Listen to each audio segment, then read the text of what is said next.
Hey everyone, I'm Annie Dickerson, and on behalf of the entire Goodegg Investments team, I wanted to welcome you to this episode of the Life and Money Show, the show where we talk about everything from investing to financial freedom to parenting, traveling, creating a life by design, and everything in between. And on today's show, we are really going to do a deep dive on life by design. In fact, this is part of a limited series, a 3-part series where we're going to dive into what it means to live a life by design, how you can craft your own life by design, and so much more. So thrilled to be diving in today. But first, wanted to let you know I'm here with my amazing co-host, Susan Elliott. Susan, how are you today?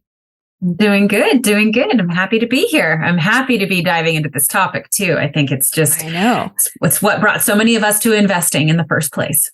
Indeed. It's as I always say, it's not like I invest in real estate because I love the assets and the land and the buildings and the numbers and the spreadsheets. It's because of what real estate allows us to do. And I think you are such a great example of that. I mean, just what was it, last week or the week before, you were doing your birthday challenge run. I think we talked about that a little bit on the last episode, but close the loop for us there. How did it actually go? Yeah. And this is like a tidbit of one of our 5 freedoms that we're going to talk about on this session today, the freedom to be able to give back. And this was a big goal of mine, was to kind of leverage my 40th birthday.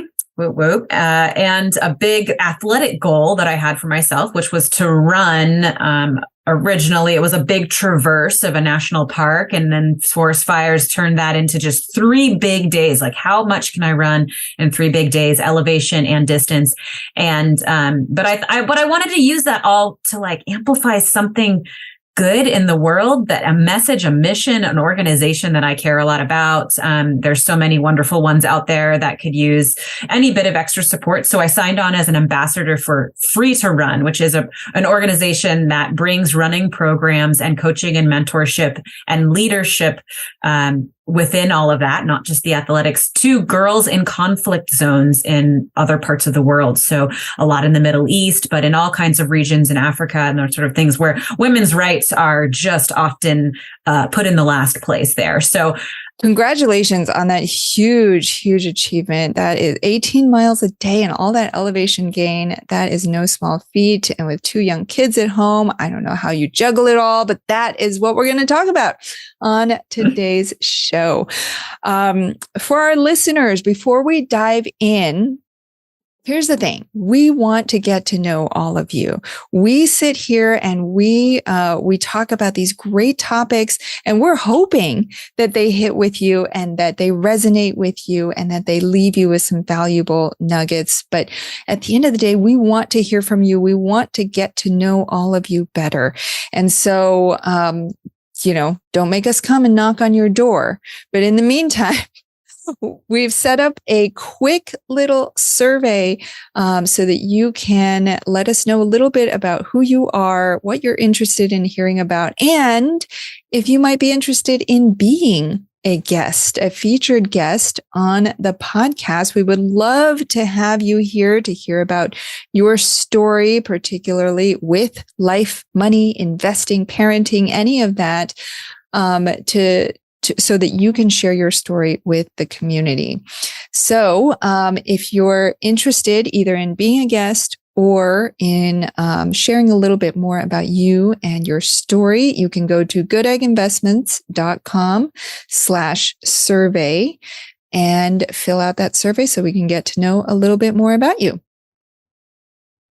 All right. Well, with that, let's go ahead and dive in. As mentioned, this is the first episode in a 3-part series on life by design. Now, from the very beginning of when we launched Goodegg Investments, life by design was always super, super important to us because, as Julie and I, when we started this company, it was really about, we were 2 busy moms. We had found this amazing thing for building wealth for our families, and we just wanted to shout it from the rooftops. But we were never in love with the real estate. Real estate was always the vehicle to get us to create passive income so we could quit our jobs, or to have a little bit of extra money so we could travel with our families, or be able to retire early so that we could do what we wanted with our time, or pursue a passion project or something like that.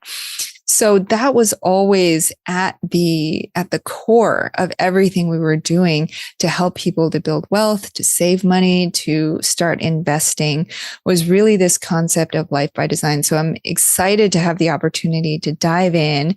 And in this first conversation, we're going to talk about specifically how to envision your life by design and how to get started. It's not something that you'll be able to do in a day, but it's certainly something where you can make a small mindset shift even today while listening to this conversation that will drastically over time change the trajectory of your life. Absolutely. So we're going to be able to bring it back in and like Annie said, give you something that you can start today. And that is the big part of Life by Design. You know, this isn't just a one little workshop that you can do and change the way that your life will unfold. This is a practice and a habit that you get into developing where you're starting to make small shifts that lead to huge changes in ending up in the place that you've always dreamed yourself ending up. Instead of ending up somewhere, like many Americans, like many people, and asking like, how did I get here? How am I not where I want to be? How do I have these dreams and visions, but never seem to be making progress towards them? So we're going to give you that little bit to set you off on that path today.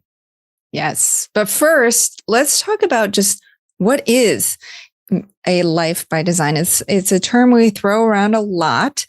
And we're always talking about how to create an intentional and meaningful life by design. So life by design, really at the core, it's the opposite of a life by default, as you were just mentioning, Susan, right? So a lot of people, I kind of think about it like in the Matrix, right? Pre-waking up, pre-knowing that there's a blue pill and a red pill. And you just like, you're going through the motions because that's what maybe your parents did before you, or the community around you. That's what they're doing. You go to school, you get a degree, you get a job, you buy a house, you have some kids, and then you kind of clock in, clock out, and expect to retire in your 60s. That's kind of the standard cookie cutter format.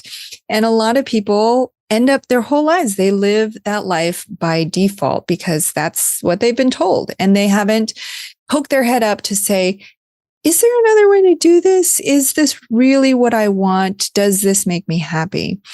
And or so people even find themselves on that path, I think, in this default path, and they realize that they're not even getting to where they think that they're going. They're all of a sudden, there's a huge generation right now that can't purchase homes because housing costs and median incomes are just so askew these days. And like, wait a minute, is this actually the way that I want to be going? Or they're finding I'm not saving enough for retirement.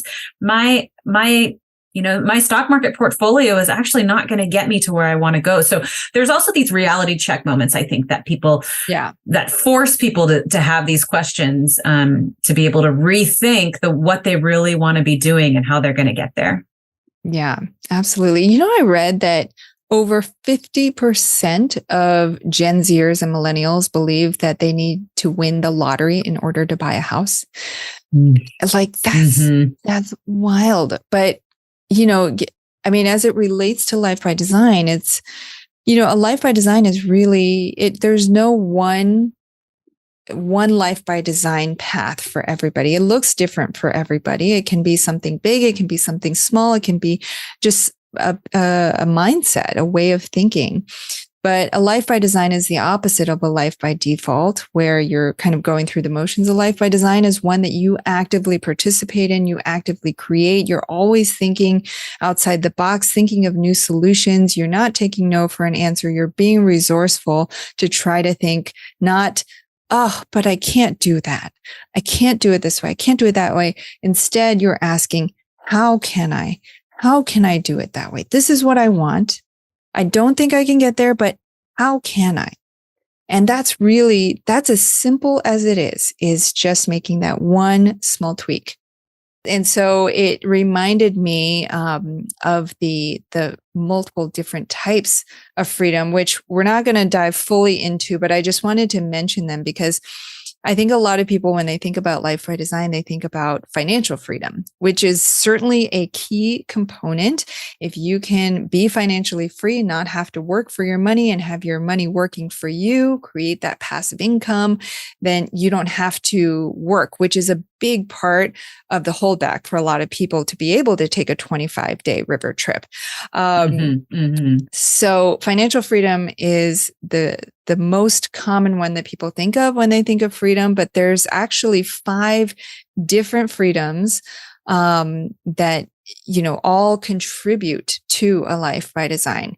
And so do you want to know what they are? Yes. What are the 5 freedoms? Okay. We teased one in the intro, right? Yes, and the freedom, I'll cover that one, the freedom to give back, which is a huge, that's a huge privilege, I think, in our world. So I think about, like, if I could just be able to support all the causes I want to, support the people I want to, my community, all of that freedom is a huge one of design. But tell us a little bit more. Yeah. So we've got financial freedom. We've got freedom to give back. There's also time freedom, which sounds like your friend Jonathan has, to be able to kiteboard, kite surf, and to take these trips. That time freedom, largely because you don't have to work, or if you do work, you have that freedom and flexibility to work on your own schedule. So that time freedom. The next one a lot of people don't think of is geographical freedom. And that's something that my friend, I'll tell you about here in a sec, has great geographical freedom. She has 3 kids and they can live anywhere that they want. And then finally, the freedom of purpose. And so being able to contribute how you like, not just to give back, but also what is your ultimate purpose, and identifying that and having that be part of your everyday life, whether through starting a side hustle or a business, investing in real estate, but really deciding what you want that purpose to be, your soul calling, so to speak, and having that be part of your life by design. So those are the 5 freedoms: financial freedom, time freedom, location or geographical freedom, freedom of purpose, and freedom to give back.